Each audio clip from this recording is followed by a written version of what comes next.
Debemos confesarnos con otro cristiano y con todo aquel que, sabiendo del pecado, y nos lo haya corregido, para que ya no lo retenga. Confesar implica dar detalles de lo sucedido. No alcanza con decir he pecado.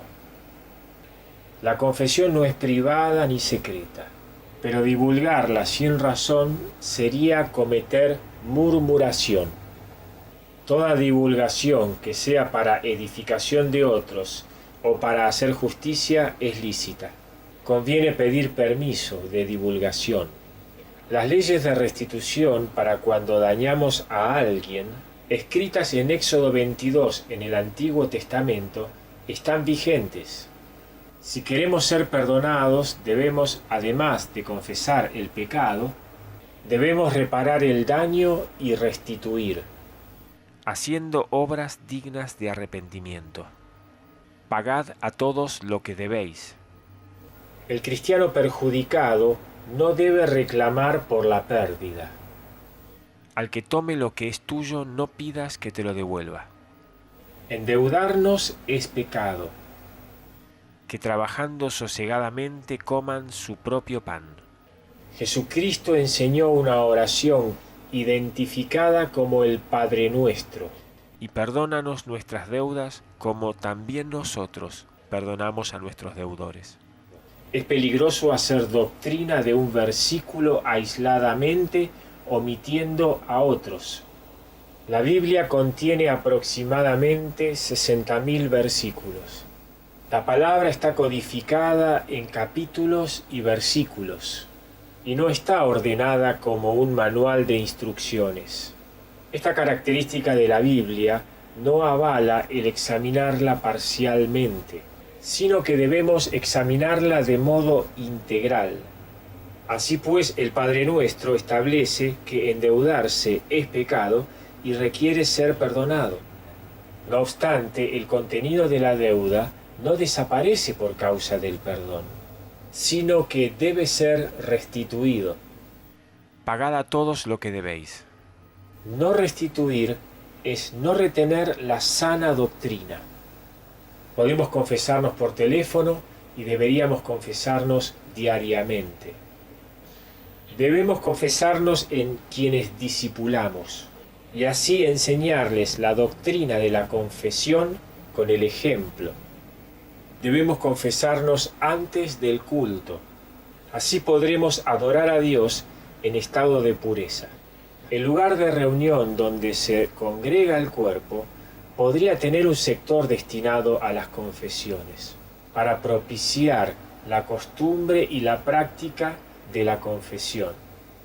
El cristiano debe organizarse en pequeños grupos de 3 o 4 cristianos, quienes regularmente se confesarán entre sí y ejercerán el principio de la atalaya con los demás del resto del grupo, velando y custodiando que todos practiquen la sana doctrina.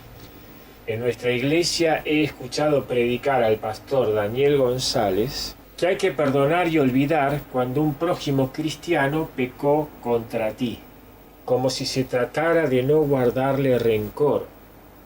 Una integrante que ejercía tareas de coordinación me dijo que ella no exhortaba como si fuera opcional. Antes exhortaos los unos a los otros cada día, para que ninguno de vosotros se endurezca por el engaño del pecado.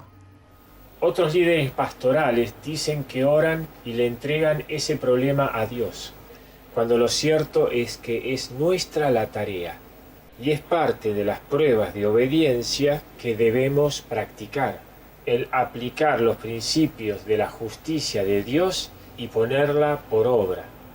Sería como decirle a la maestra de la escuela que haga el examen por mí o que estudie la lección por mí, olvidándonos que estamos siendo probados en nuestra obediencia.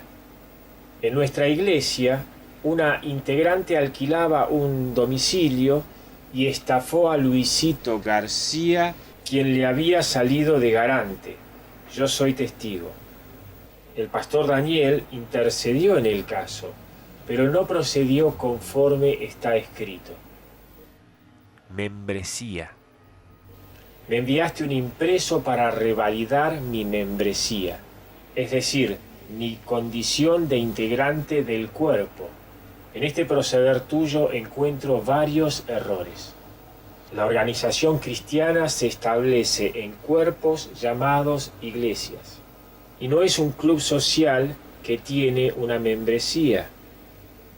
Desde el punto de vista bíblico, lo que vos definís como revalidar la membresía tiene su semejanza con los censos que Dios indicó realizar al pueblo de Israel.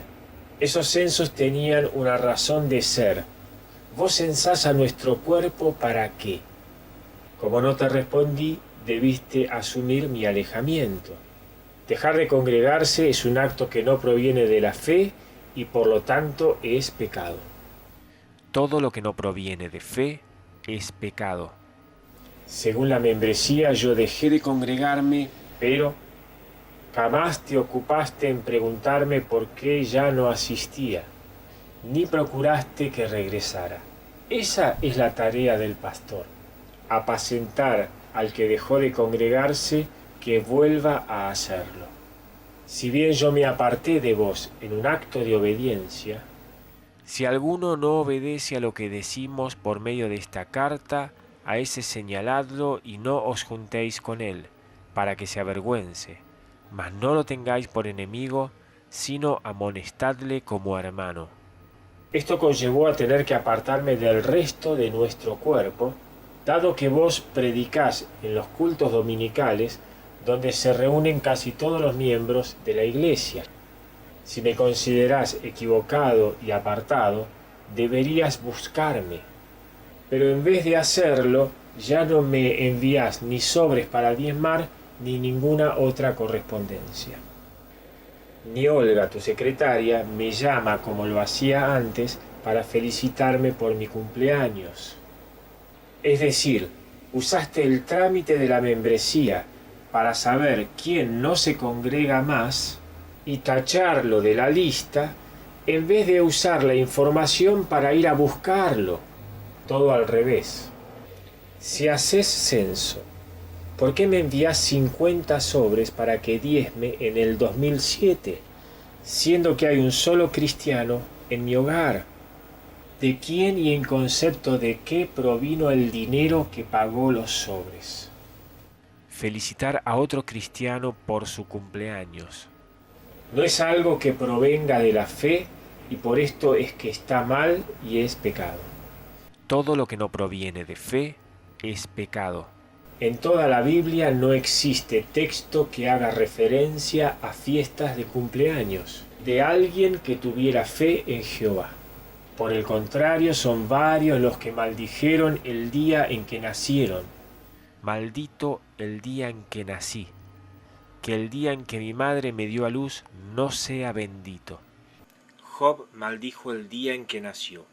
Maldita sea la noche en que fui concebido, maldito sea el día en que nací. La secretaria Olga me llamó el 19 de octubre, fecha de mi cumpleaños, en 2 ocasiones para felicitarme por mi cumpleaños. En todo caso, festejarle el cumpleaños a otro, inconverso, es un acto de amor. Hacer censo sin autorización de Dios. Toda la voluntad de Dios nos ha sido dada por escrito. Y agregarle a la palabra de nuestro Señor Jesucristo injertos que en apariencia parecen palabra de Dios es cambiar su doctrina y esto es gravísimo. Los censos realizados por indicación de Dios en el antiguo pacto tenían una razón de ser, y para que a cada censado no le recayera un castigo, debía dar una ofrenda por su rescate. El Señor se dirigió a Moisés y le dijo: hagan un censo de todos los israelitas. Cuando hagas un censo de los israelitas, cada uno de ellos deberá dar una contribución al Señor como rescate por su vida, a fin de que no haya ninguna plaga mortal con motivo del censo. Cuando el rey David realizó censos sin autorización de Dios, Dios escarmentó el acto de censar sin su consentimiento con castigos brutales, epidemias con decenas de miles de muertos. Pero Satanás se levantó contra Israel e incitó a David a que hiciese censo de Israel. Y dijo David a Joab: Id, haced censo. Y dijo Joab: ¿Para qué procura mi señor esto? ¿Que será para pecado a Israel? Joab recorrió todo Israel, y había en todo Israel 1.100.000 que sacaban espada, y de Judá 470.000 hombres que sacaban espada. Asimismo esto desagradó a Dios e hirió a Israel. Entonces dijo David a Dios: He pecado gravemente al hacer esto. Te ruego que quites la iniquidad de tu siervo, porque he hecho muy locamente. Y viniendo Gad a David le dijo: Así ha dicho Jehová: Escoge para ti, o 3 años de hambre, o por 3 meses ser derrotado delante de tus enemigos con la espada de tus adversarios, o por 3 días la espada de Jehová. Así Jehová envió una peste en Israel, y murieron de Israel 70.000 hombres. Y alzando David sus ojos, vio al ángel de Jehová, que estaba entre el cielo y la tierra, con una espada desnuda en su mano extendida contra Jerusalén. Y edificó David un altar a Jehová, en el que ofreció holocaustos y ofrendas de paz, e invocó a Jehová, quien le respondió por fuego desde los cielos en el altar del holocausto.